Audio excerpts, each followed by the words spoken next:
Menjadi orang tua dari anak berkebutuhan khusus membuat kita terlalu sibuk untuk saling menyapa. Tapi di tempat ini, tempat bercerita, kita bisa saling menyapa, bercerita, dan berbagi pengalaman tentang anak-anak spesial kita dan tentang apa saja. Dan tentu saling menguatkan. Halo sahabat Mona dan Reni, jumpa lagi kita di tempat bercerita Mona dan Reni. Hari ini kita jalan-jalan lagi.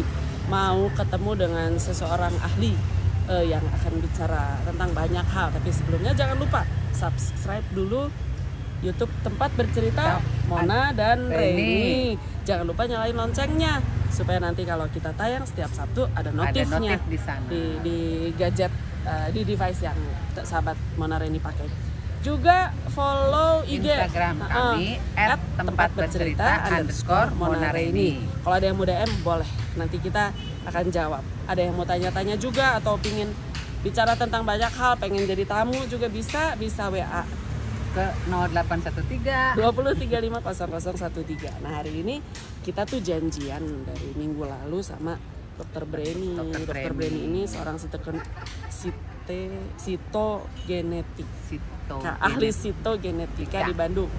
Konon sih satu-satunya ahli sitogenetika. Nanti kita bisa tanya lagi. Kemarin kita ketemu waktu jalan-jalan ke Lembang Zoo. Nah, dengan Dr. Breni kita untuk mau didatengin sama Mona Reni. Akhirnya kita ketemu di Terminal Coffee tempatnya. Oke. Kita ke dalam dulu ya sambil tunggu Dr. Breni.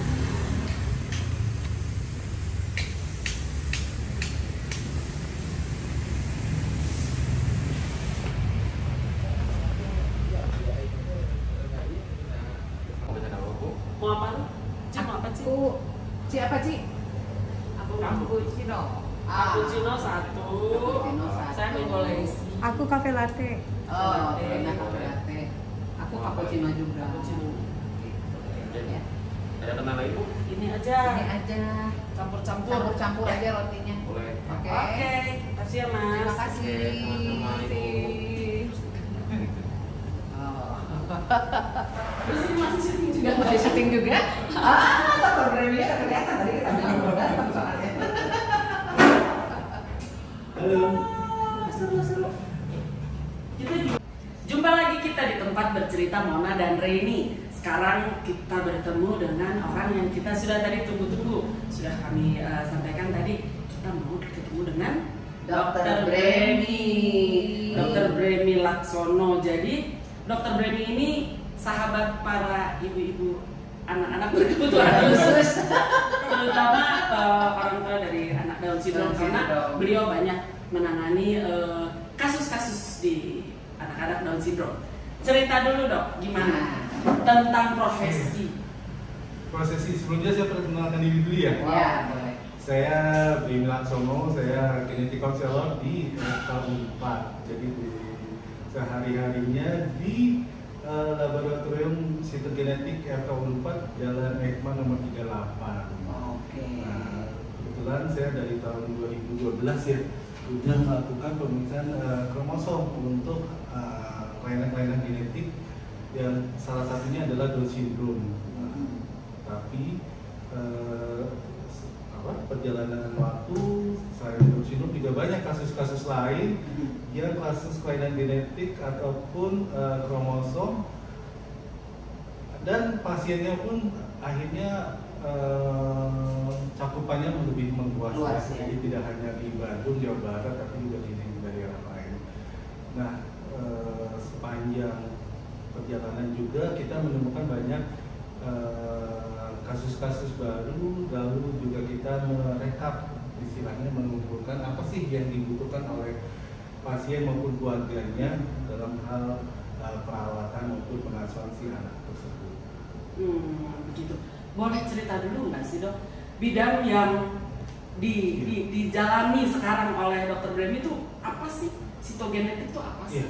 Jadi terima kasih. Jadi kalau genetik konselor itu adalah satu profesi yang menjembatani 3 pihak.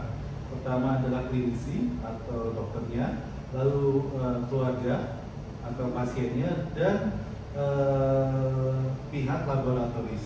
Jadi nanti dokternya itu akan merefer untuk pemeriksaan genetik. Nanti kita sebagai genetik konselor akan menyampaikan ke keluarga atau ke pasien apa yang akan diperiksa, apa yang akan dilakukan.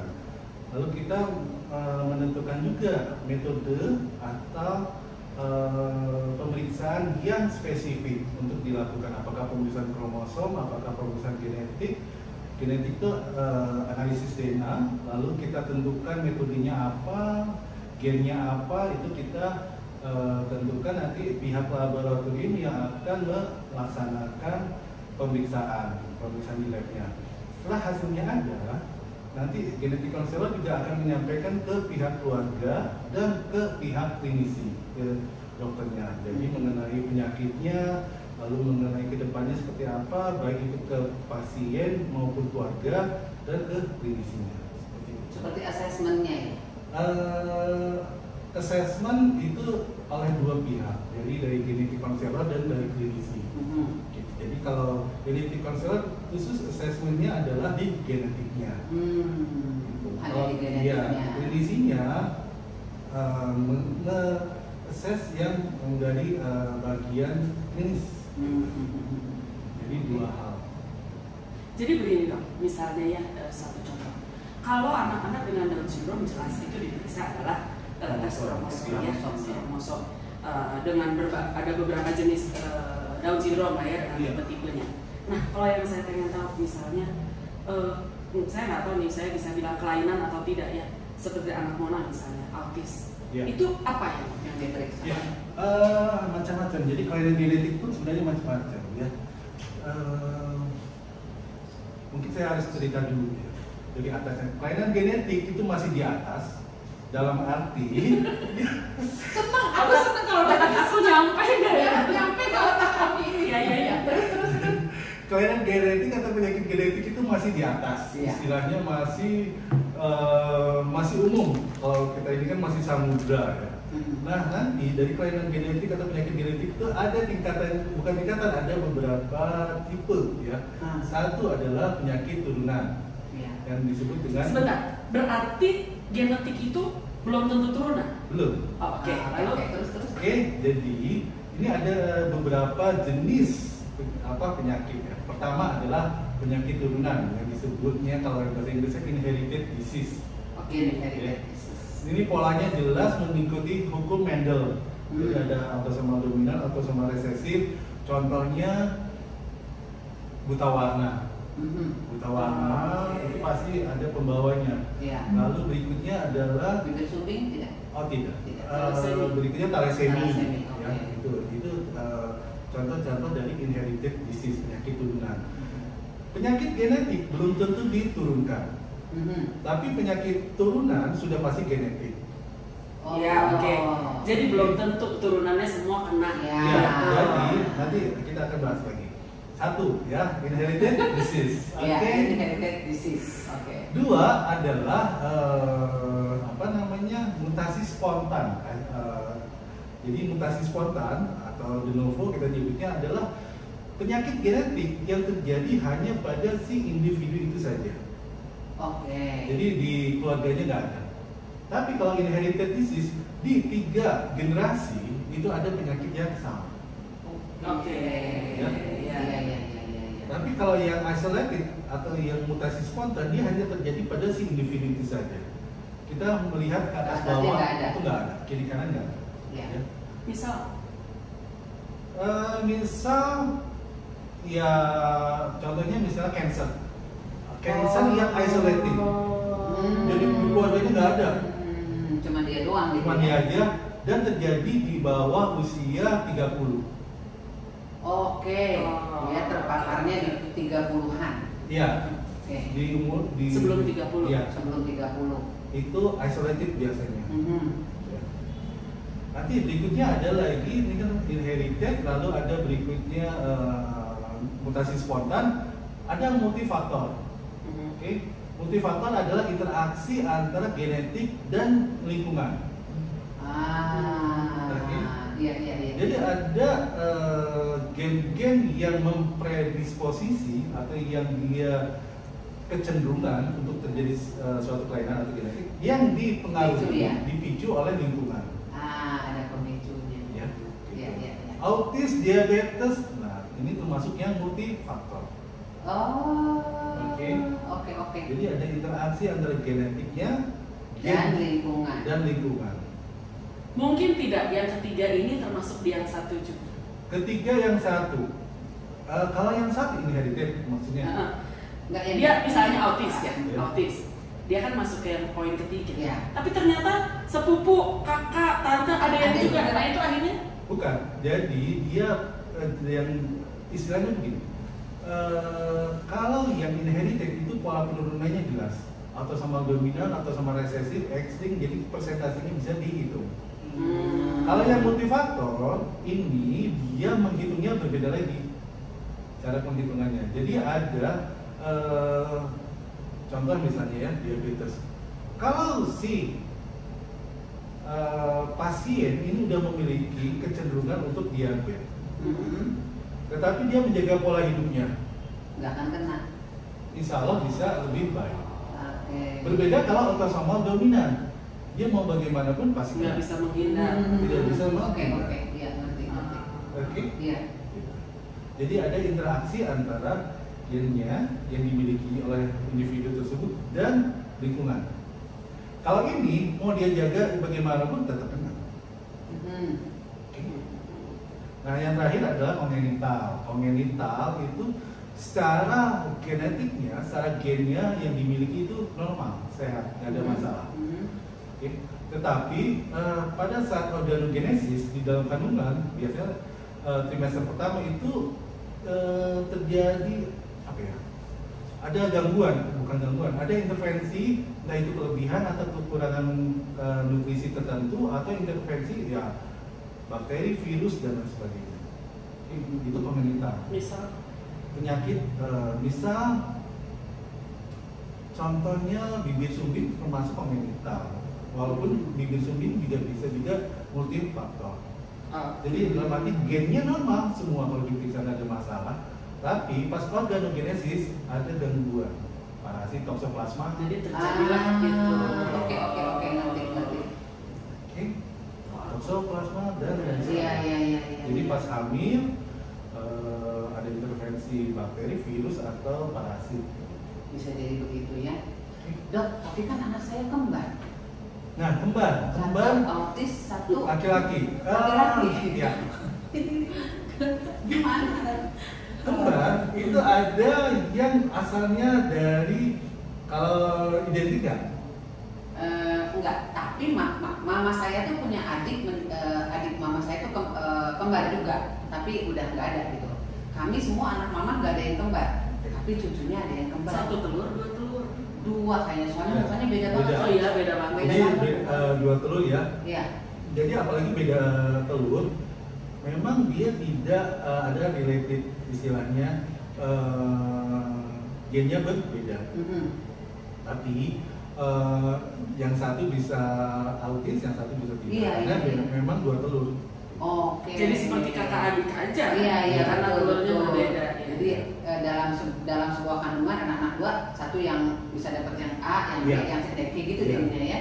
Oke, ngerti. Jadi kalau autis itu multifaktor. Jadi dia ada interaksi antara genetiknya yang dimiliki dan lingkungan. Oke. Dok kan dulu pernah cerita waktu saya ke kantor dokter Beni, dokter tak ini nunjukin berapa tanda autis. Oh iya. Apa aja saya lupa mau cerita sama Mona itu Ada. tapi lupa saya bilang. Ada tiga ya, repetitif yang pengulangan, Ya. lalu ada saya juga lupa lagi. Repetitif itu seperti ekor lagi. Iya, diulang-ulang itu. Terus yang jelas adalah kalau kita biasanya melihatnya dysmorphic. Bukan dong, yang tanda fisik. Oh iya, tanda fisik yaitu satu unyeng-unyengnya di atas. Unyeng-unyeng Unyengnya dua, satu. Satu di atas, itu biasanya dia karena di atas dia nggak bisa disisir, jadi rambutnya turun. Oh, unyeng-unyengnya. Coba periksa unyeng-unyeng masing. Jangan-jangan kalian Terus bulu matanya tuh lentik banget tuh. Oh iya iya. Bulu matanya Oh, lentik. unyeng-unyeng, bulu mata. Terus ini kalau ini kan ada filtrum ya, filtrum Iya, tuh ada ini tengah kotak. tengah ini Nah dia tuh biasanya lebih lebih dekok. enggak, lebih datar. Lebih rata. Oh, lebih rata. Oh. Oh, ininya lebih rata. Langsung pengen ketemu Abraham aja sekarang. Terus apa lagi dong? Ya, terus matanya tuh bagus banget. Biasanya tuh matanya tuh bagus banget, ini lentik, bulu alisnya tuh. Matanya bagus banget. Iya, Abraham matanya bagus banget. Alisnya, iya, alisnya lentik. Oh. Bulu mata. Bulu mata. Bulu matanya lentik. Alisnya tebal, matanya bagus.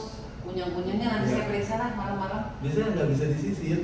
Iya. Dia jatuh, rambutnya kan kalau ini bisa disisir. Kemana Dia dia jatuh. kemana? Oh itu ciri-cirinya begitu ya. Short stature, pendek, lebih pendek. Oh, mau di belakang Lebih dulu. pendek maksudnya? Lebih enggak, badannya lebih pendek biasanya daripada yang saudara-saudaranya. Oh ya memang Jeremy lebih tinggi dari Abraham.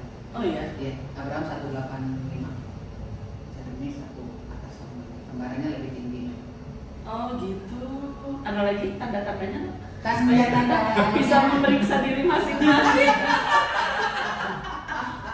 betul, iya seru banget ya. Kita break Kita sebentar. break sebentar.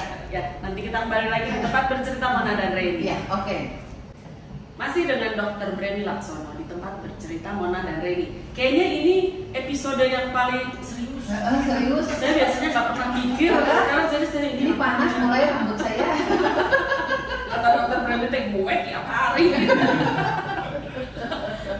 Dok, saya mau tanya khususnya untuk anak-anak Down syndrome ya. Kan Down syndrome itu ada 3 tipe ya, Down syndrome klasik dan sindrom mosaik dengan yang translokasi.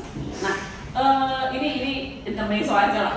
Kalau misalnya dokter menemukan hasil tes kromosom anak Down syndrome yang translokasi, apakah itu harus disampaikan ke orang tua? Ya, jadi begini. Biasanya kalau anak pertama Down syndrome kita wajibkan untuk diperiksa. Kenapa? Karena kita khawatirnya translokasi.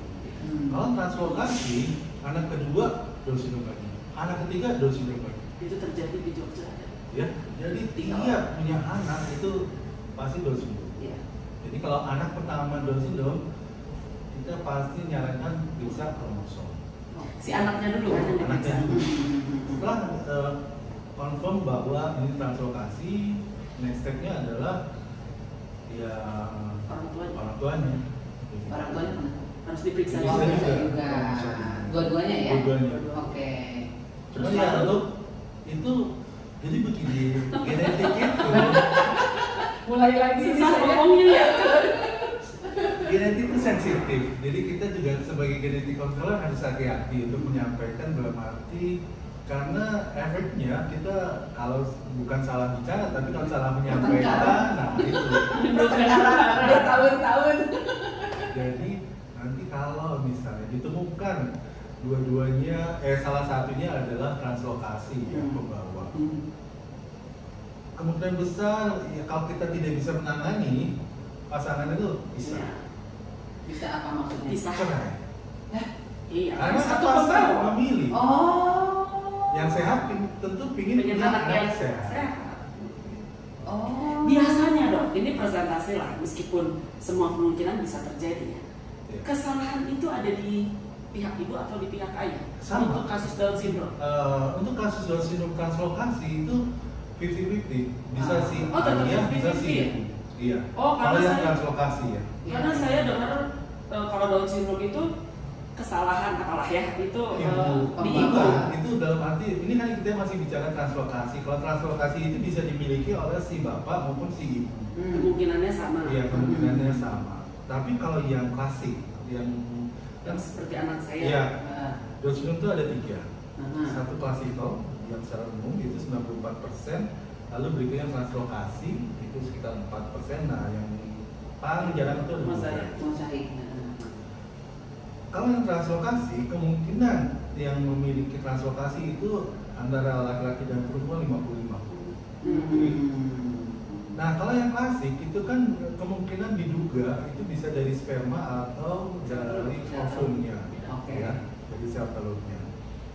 Nah, secara teori karena si ovum itu adalah satu ya, yang dikeluarkan kan tiap siklus itu satu, sedangkan Spermanya spermanya itu banyak. banyak. Jadi makanya kalau yang ovumnya itu jelek atau sehat ya itu yang dibuahi. Beda kalau sperma kan jutaan, jadi istilahnya pasti yang terbaik yang nyampe. Itu sebabnya Tapi- ada anggapan ibu gitu Iya, ya. tapi bukan berarti sperma juga 100% sehat, tidak. Bisa saja 20% yang sehat, tapi ya yang masuk yang sehat. Yang sehat. Tapi kalau saya pribadi mengadvise pasangan itu nggak hanya si ibunya dia istilahnya pola hidup sehat ya, bapaknya juga. Yang harus ini ya dok ya, waktu itu Jadi kalau Adit iya. cerita makannya tuh harus beda-beda gitu Oh. ya, gimana sih itu dok? Itu kan pola hidup sehat. Soalnya Adit bilang, kayak saya dokter Brandy mah cuma gitu. Tidak susah sebenarnya. Justru apa ya? Pola hidup kita yang berubah kan. Kalau istilahnya kalau dulu di zaman kita kecil mungkin yang namanya makan kan apa yang disediakan oleh ibu. Iya, Kan betul. itu yang dimakan. Nggak bisa milih. Nggak bisa milih, nggak bisa jajan. Karena apa ya? Mungkin jajanan nggak sebanyak sekarang. Iya. Kalau sekarang kan banyak banget. Sebenarnya yang saya sampaikan itu adalah kita kembali ke selera asal, istilahnya ke kebutuhan dasar ya. Contoh makanan tuh baiknya ya raw material. Iya. Raw material itu apa? Ya kalau makan daging ya makan daging, bukan daging olahan. Bukan makan sosis gitu. Oke. Sebenarnya kembali lagi kalau sayur ya sayur biasa. Nah ini kan kita berbicara ideal ya, malah baiknya itu jadi gini, 3 kali makan ya 3 kali makan 3 macam karbohidrat. Ini kita ideal banget ya. Jadi misalnya nasi, jagung, ubi. Ya, Misalnya ya. kentang. Iya. Pak, ini kan ideal banget. Iya. Ini ideal banget. Pagi misalnya roti gandum. Ya. Proteinnya Proteinnya misalnya telur pagi ya. Oke. pakai selada. Ya. Jadi 3 kali makan 3 macam karbohidrat. 3 kali makan 3 macam protein. Pagi telur, siang ikan, malam daging, ayam atau sapi. 3 kali makan juga 3 macam protein nabati dan hewani. 3 kali makan 3 macam sayuran. 3 macam sayuran 3 warna. Jadi kalau pagi selada, Sebenarnya nggak siang sulit. wortel, Wortel itu Malam orange, obat. Iya. ya. Hijau kangkung bayam. Iya. Oke. Terus ungu terong. Gitu kan 3 warna. masaknya harus 3 kali. Tidak lagi ya. Iya, 3 kali makan, 3 kali masak. Yang bagus adalah fresh from the oven. Susah. Karena apa? Karena kita sekarang zamannya instan. Semua Iya sih. pencet Gojek. Sorry, nggak boleh nama. Nggak boleh pakai nama. Pencet online. Iya, online. Dokter menjalankan itu, Ya, menjalankan itu. perlahan-lahan. Minimal 3 di rumah 3 macam buah, 3 warna. Oke. Pagi jeruk, siang pepaya, malam semangka. Oke, jadi Atau sehari mesti alpukat. begitu. Simple sih, Enggak, warna kan maksudnya kandungan gizinya sama aja kan? berbeda. Oh beda. Beda warna beda, pasti beda. Oke. Jadi Sebenarnya poinnya adalah satu, diversifikasi atau penganekaragaman sumber nutrisi. jadi nggak usah keto ya. Gak usah. Dok, saya pernah periksa anak saya alerginya beberapa tahun yang lalu ya, karena dia alergi itu keluarlah satu daftar, ada sekitar 48 alerginya dia, disertai dengan menu per minggu gitu. Jadi hari pertama, kedua itu dikasih menunya. Memang menu itu nggak jauh dari yang diceritain sama dokter, tapi maksudnya hari ini kita makan ikan, besok ayam, daging, nah baru ketemu lagi itu di hari keempat untuk ibunya. Gitu. Saya jalani itu dengan ketat. Waktu itu anak saya belum ada verbal sama sekali.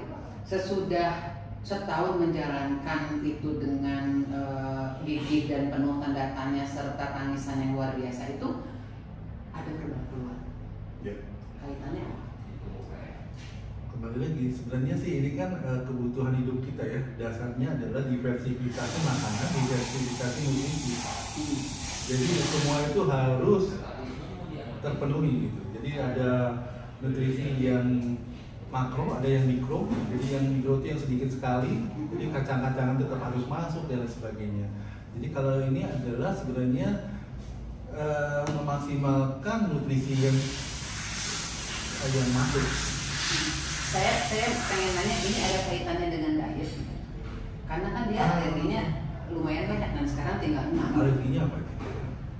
Yang pasti Bawang merah, bawang putih, terus buah yang dikupas berubah warna, terus ikan laut yang kedalaman sekian hanya boleh air tawar. Terus, kita tahu dari mana ya sih ikan berenangnya di kedalaman sekian? Terus ikan mungkin dari halnya ini ya logam ya. Iya logam berat. Karena logam beratnya tinggi. Air tawar. Terus rambut anak saya tuh kalau saya cium bau besi gitu loh, kayak gitu loh.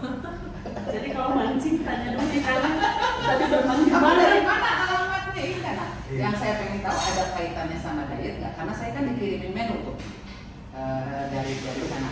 Sebulan pemeriksaannya, sebulan saya dapat menu dan saya jalankan, kok verbalnya keluar gitu. Iya. Verbalnya belum bicara ya, masih teriak ya. Jadi mungkin kalau saya pasti kan tiap kita kembali lagi sih. Oke, saya bicara dulu dari awal ya. Iya. Ini kan tadi yang diet ya. Diet itu kan baru dari jenisnya. Sekarang jumlahnya itu udah jenis. Sekarang cara masak. Cara masak itu kan ya itu tadi 3 kali makan 3 kali masak ya. Iya. Terus usaha Sanggup, Pak.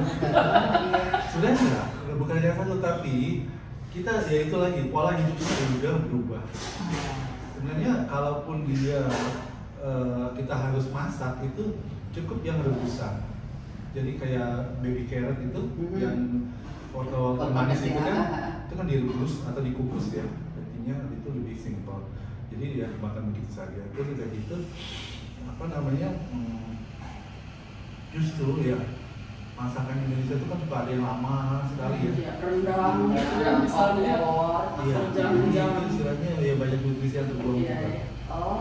Jadi istilahnya yang kan kita itu makan ada dua, ada ingin makan, ada harus makan. Kebanyakan kita yang ingin Ingin makan itu apa? Oh, saya mau makan itu. Ya, oke lah. Tapi harus diimbangi dengan yang harus dimakan. Oke. Asupan nutrisinya. Benar nggak? Iya. Betul. Tapi kebanyakan kita stok bahan makanan di kulkas. Iya. Dan yang Enggak juga.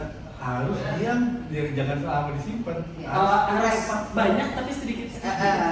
jadi belanja tiap hari ke pasar gitu. Untung ya jadinya ya lebih Dibilang mahal enggak juga. Enggak juga. Cuma susah aja. Iya. Kalau mahal mah orang Iya. kita kan konsumsi sama-sama aja Betul. porsinya. Cuma susahnya kebiasaan aja. Oke. Tapi itu lagi kita ada dua, ada yang ingin makan, ada yang harus dimakan. Jadi kalau yang ingin makan, oke lah ya. Oh kita mau makan rendang, oh kita mau makan steak ya, nggak apa-apa. Tapi yang harus dimakan Harus juga. dimakan. Jadi ingat yang tadi merah, kuning, Iya hijau. betul. Iya, Saya iya. punya temen ya dok ya, dia udah makan macam-macam di situ ya. Sore sampai rumah, malam udah selesai makan, dia di rumah. Aduh, gua belum makan sayur. Dia buka kulkas, dia cuci selada sedikit. Dia makan. Oke, itu yang harus dimakan. Iya, Harus Iya. dimakan. Iya. Nah, balik lagi itu dari jenis ya, sama cara masak dan sebagainya. Berikutnya adalah porsi. Hmm. Ya. Kalau mungkin masih usia produktif ya, Saya makannya banyak banget. mungkin 50% adalah karbohidrat, ya, nanti Iya. 25% protein, 25% Iya, iya. itu dalam hal berat, bukan kelihatan gitu. Oke. Jadi harus ini nggak boleh kira-kira. Kalau boleh kira-kira itu dalam berat. Nanti kalau udah di atas 30, 35 ya ini ya 50%-nya serat. Ah. 25% karbohidrat, 25% Protein. protein. Oke, oke. Kalau udah sesayang gimana? Itu Oh, masih udah sama. 50% serat. Serat. Serat.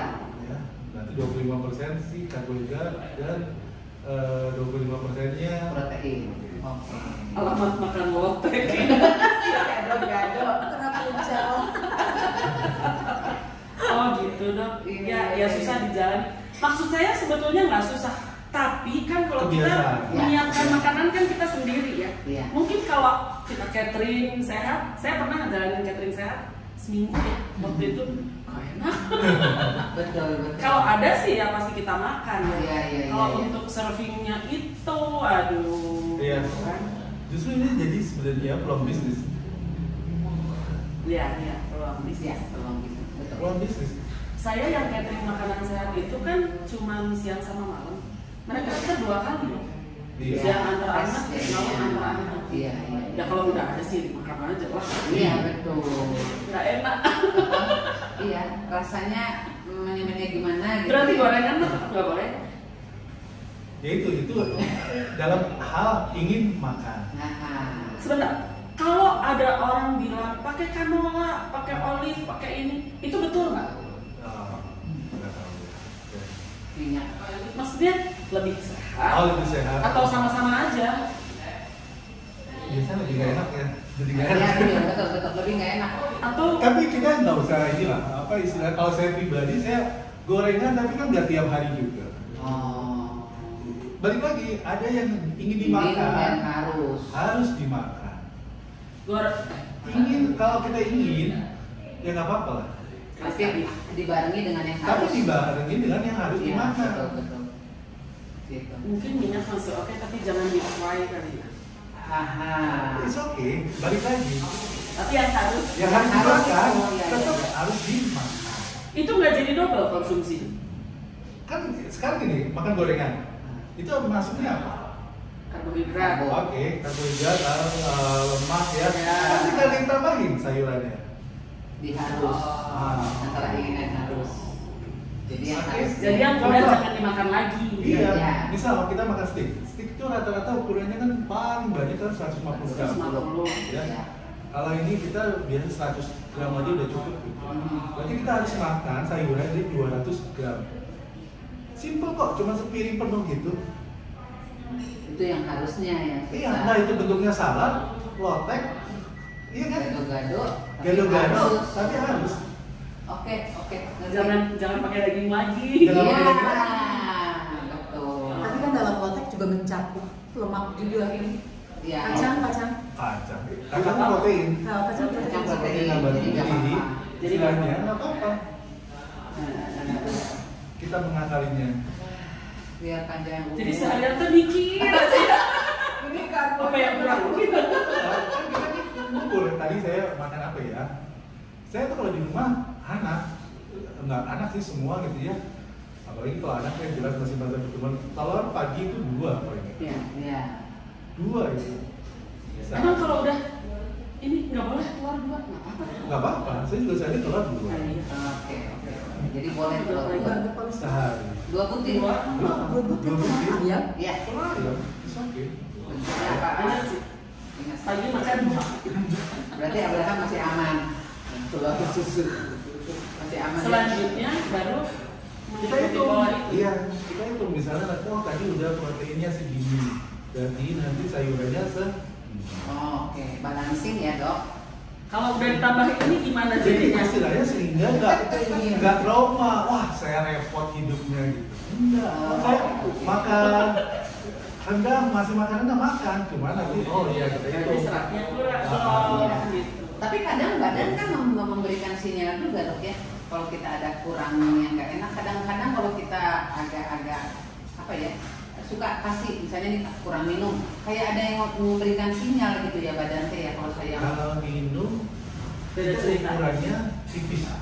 Iya iya iya. Maksimal atau bukan nggak boleh lebih dari 3 jam nggak pipis. Nah, 3 jam harus pipis. itu berarti minumnya kurang. Kalau dia lebih dari 3 jam berarti minumnya kurang. Oke. Oh gitu. 3 jam. Berarti kita Tapi kalau sebelum 3 jam pipisnya berkali-kali itu masalah juga. It's okay. Oh nggak apa-apa. Nggak apa-apa asal minumnya air putih ya. Oh. Oh, Jangan gula. berarti kita disuruh sama berapa jam kemarin nggak pipis bahaya loh. Kan itu mah sekali-sekali di mobil. Korea. Nah, kita akan dulu nanti kita kembali lagi dengan Oke. cerita yang lebih seru dengan Dokter Brandy.